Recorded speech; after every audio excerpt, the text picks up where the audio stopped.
Adjust tayo ng preno. Ayan, adjust tayo. Adjust. Ating tututok ulit yan. Kinalag natin yan eh. Ating pinalta natin ang stud na yan. Stud na yan. Bago na yung stud na ito. Nauubos tong stud. Ating pinaltan. Ngayon, bago natin ilagay ang kailangan may adjust natin. I-adjust natin ang preno. I-adjust natin ang preno sa likod. Yan, may salida na yan. Kabit na natin ang ihi. Yung kaya mong hapit, hapitan mo ng hapit na kaya hapitan.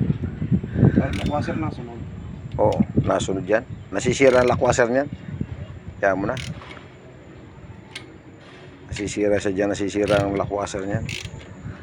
Nabuka. So sobrang hapit. May isa pa tayong track gagawin. Tapos na. Minulto pa kami diyan. Thank you very much.